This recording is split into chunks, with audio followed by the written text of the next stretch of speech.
Hey folks, welcome back for another build video. This time around we are focused on the NinjaBike Messenger Backpack and Perfect Spotter.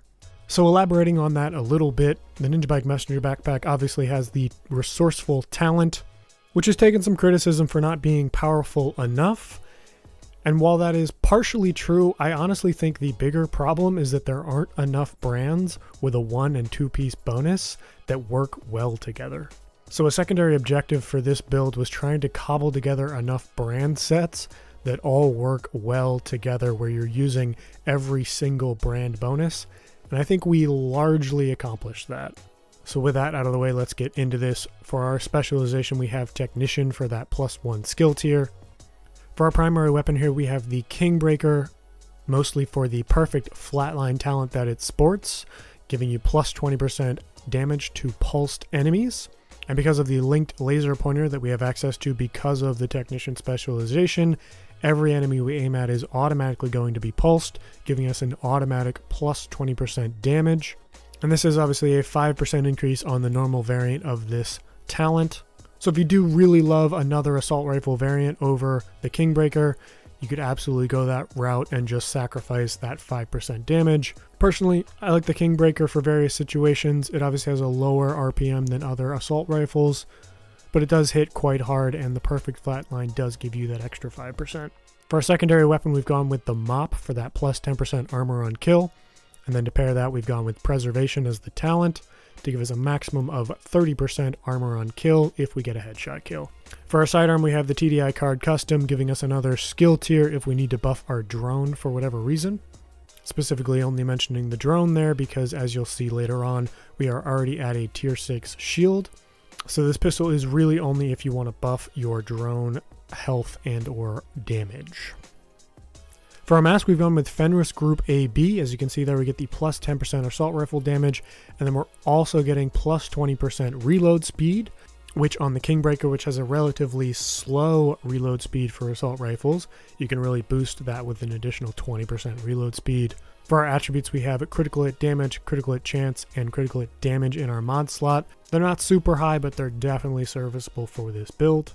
For our backpack, we have the aforementioned NinjaBike Messenger Backpack, those 3 core attributes, and then we've gone with critical hit chance in the mod slot. And obviously whether you go critical hit chance or critical hit damage here is going to be entirely down to your own personal math. And then we have the aforementioned resourceful talent, giving us the second brand bonus for every single piece of gear that we have on right now, including our chest piece, which is the named Uzina Getica closer chest piece. And that rocks the Perfect Spotter talent, which, similar to Flatline, amplifies our total weapon and skill damage this time by 20% to pulsed enemies. For our chest piece, we have the named Uzina Getica, the closer, which sports the Perfect Spotter talent. So obviously this is not an uncommon pairing. If you're going to go with Flatline, putting Spotter on your chest piece is another way to amplify your damage. You're already going to be pulsing your enemies with the linked laser pointer. Now you can double that damage buff and also increase your skill damage. So you could go with a different chest piece brand here and just put normal Spotter on. I think the 5% in both the weapon and skill categories does give this an edge over the normal variant. In our attribute slots, we've gone with armor regen and critical hit chance, and then we have critical hit chance in the mod slot. Ideally, you could roll that armor regen to critical hit damage to increase your weapon damage output, but I did like having a little bit of passive armor regen on there just for those situations where you're running between encounters or when you're hunkering down trying to regain some armor. But I will admit, if you're going for maximum damage, critical hit damage instead of armor regen is absolutely the way to go. And here we have Contractor's Gloves, and this is the one concession to trying to make every brand bonus useful. Obviously, Petrov Defense Group, that first brand bonus of LMG damage, is going to be wasted, but I really do like that plus 10% weapon handling that you get as the second brand bonus. And of course the plus 8% damage to armor that you get down there in the secondary attribute slot. On top of that, we've rolled critical hit damage here. And then for the holster, we have the almost automatic pairing with the NinjaBike Messenger Bag. We've gone with Picaro's holster.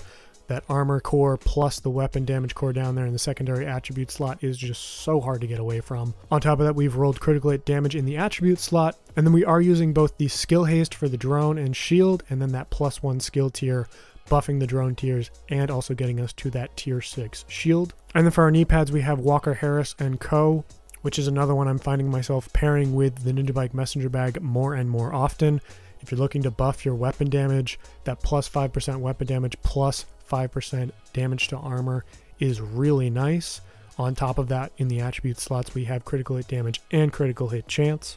And then for our skills, we've already touched on them, but we have the Crusader Ballistic Shield and the Striker Drone. Crusader Ballistic Shield, as you'll see down there between the skill tiers and the armor cores, we do have a tier 6 shield. And then for the drone, we're sporting a respectable tier 3 Striker Drone. One thing to note, the health obviously isn't going to be at maximum, so you will be losing this thing fairly often.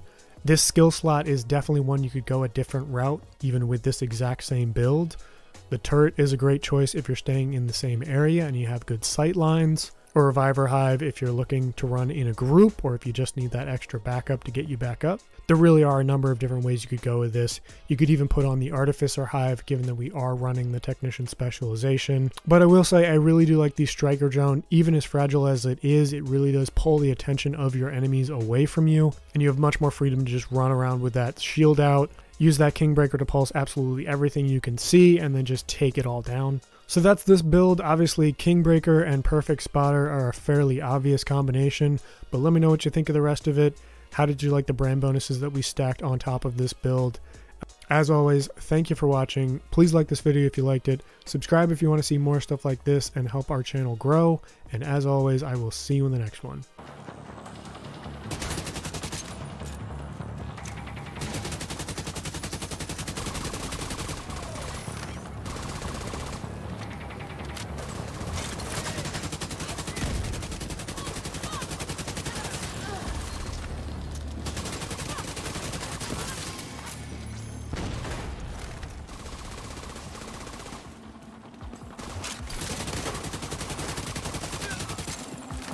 Hostiles detected.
Detecting additional hostile contacts.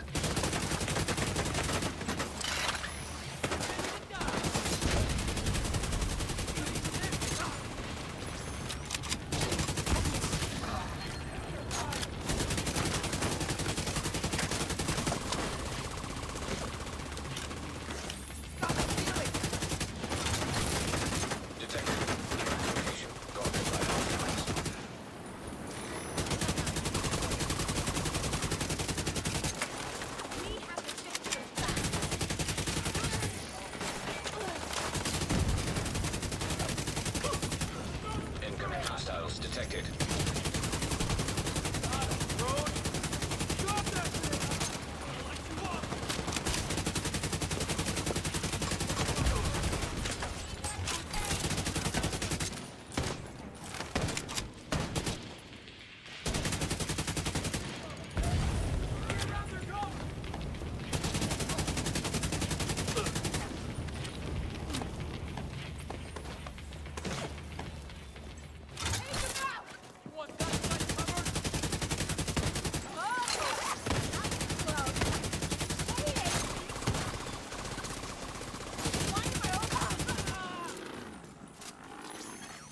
Hostiles guarding location nearby.